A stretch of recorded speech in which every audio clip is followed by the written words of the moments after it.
So we have to jump right in. For those who don't know, obviously we're in the wake of a variety of national crises going on, but specifically for you, what's been interesting over the last several days is what's been going on with Brown University's decision to remove track and field from the fall 2020 season for reasons that seem maybe unclear. So I want to just allow you to kind of let us into that world and kind of give us the lay of the land here in terms of what is this decision Brown made? Why did they do it? And kind of what's your perspective on it?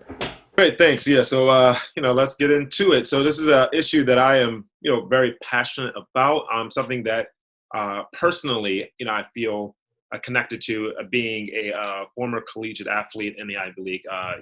Running track at Princeton, but then also just kind of knowing what the access that sport can provide. You were a soccer player at Princeton, so you also know, Absolutely. how that works. So what's happening with Brown right now? So the university announced, slyly, to put it nicely, about a week ago, that they were cutting 11 varsity programs, or they were cutting a good amount of varsity programs. Most of them were small programs, like squash. There was a downhill skiing team, which didn't necessarily make sense because Brown is located in Rhode Island. So those programs, while any program being cut, hurts, made a little bit more sense. But the one kind of traditional sport that they did decide to cut was men's track and field. Men's track and field has been a part of Brown University for the last 145 years. It's also one of the oldest track and field programs in the country. The Ivy League, their track and field programs are the oldest programs in the country. And so you have all of these kind of more niche sports that were cut, and then you have this one main sport that was cut in order to kind of make sure that the gender balance for Title IX reasons worked out. Got it. And then in its place, just for our listeners, real quick, Title IX. Can you just touch on what that refers to, just for folks who might not know? Gotcha, understood. Yeah, so Title IX essentially is a requirement regulation for universities to have some sort of gender equity in terms of the number of athletes they have, female and male athletes they have on campus. And it's not a perfect science because there's football. There's not really a female equivalent to football. Understood. But you need to make sure that you are in somewhat of a range. Understood. Sorry? Understood. Yeah. There we go. So that's Title IX. The university decided to cut track and field. Now, the issue that I have with this, track and field is one of the most diverse sports on campus, on any college campus. It's also the cheapest sport to participate in at the high school level, and that's what you need to do in order to enter college athletics. The sport that is replacing track and field is Brown's sailing team. Brown's sailing team currently is a club team, and it's being elevated to varsity. So sailing, which is one of the most expensive, one of the most affluent, one of the most niche sports, is being elevated to varsity. At the varsity level, sailing will likely get recruiting spots. That means that people will be able to basically, if they get recruited by the sailing team, have a guaranteed spot into Brown. Track and field is going to be reduced to a club team in which they will not have any recruiting spots.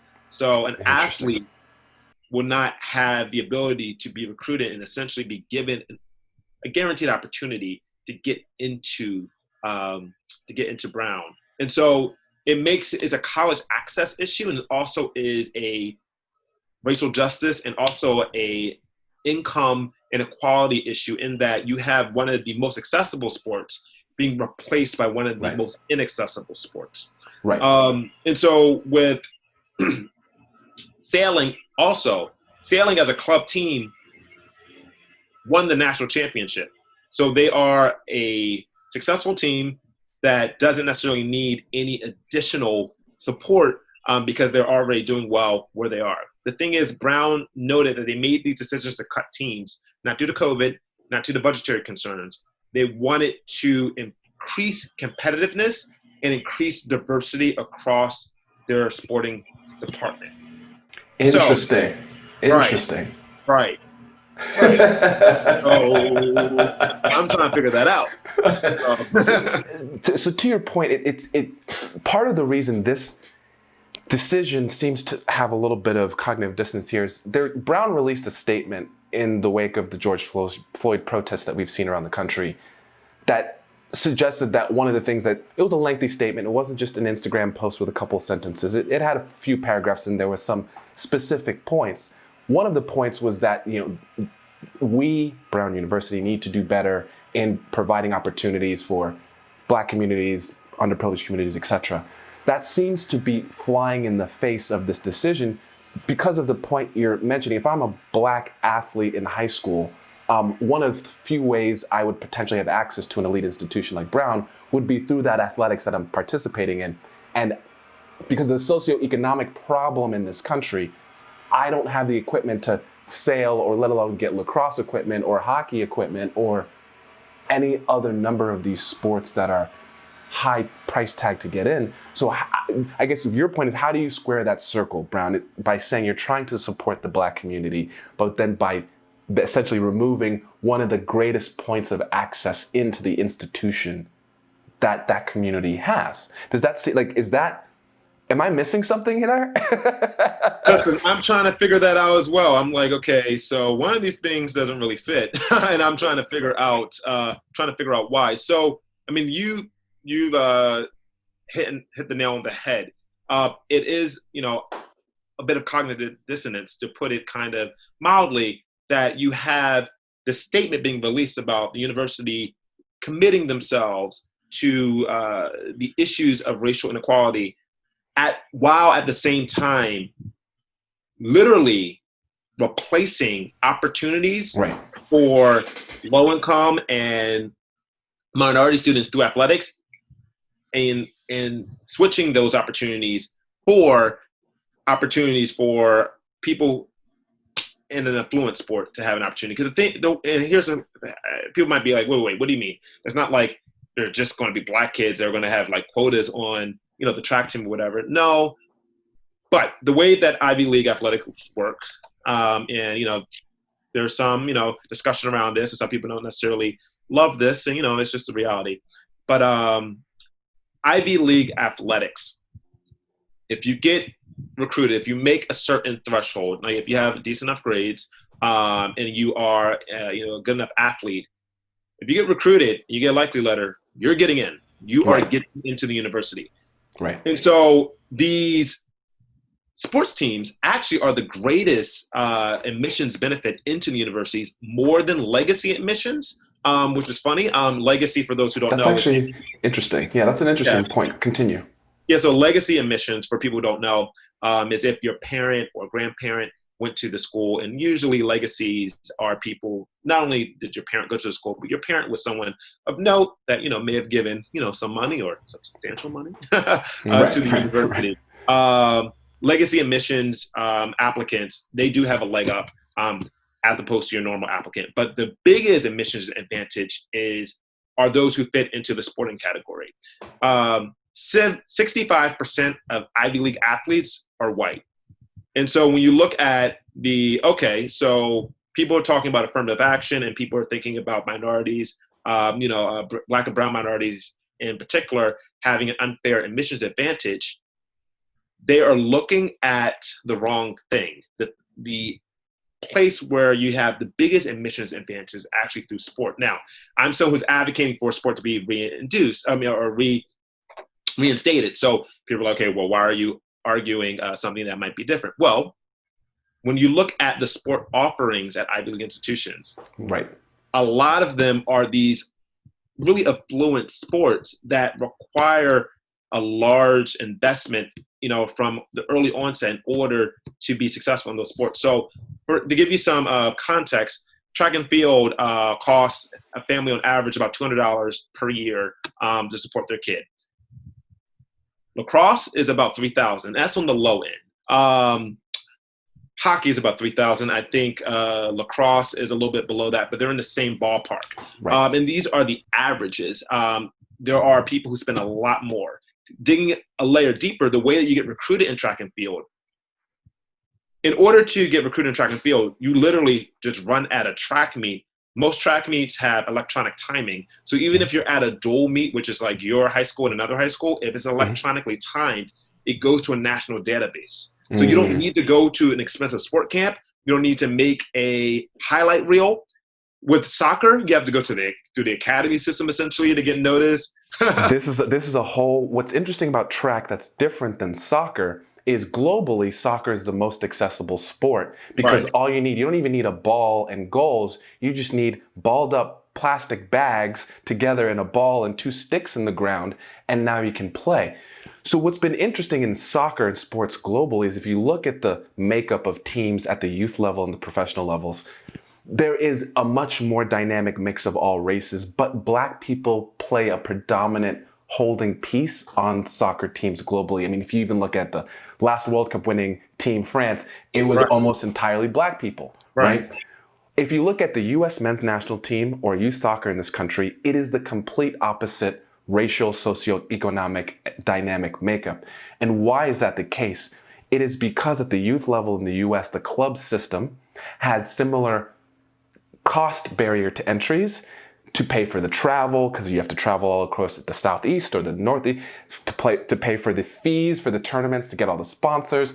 There's all this invented sort of cost of entry that now makes it that the only people that can get to play soccer at the highest level in this country are affluent suburban kids who generally tend to skew to be white or Caucasian. So it is interesting in having the conversation about track and field, which is what I feel like soccer should be in this country. But it is not, for very different reasons, but they have the same underlying fundamentals.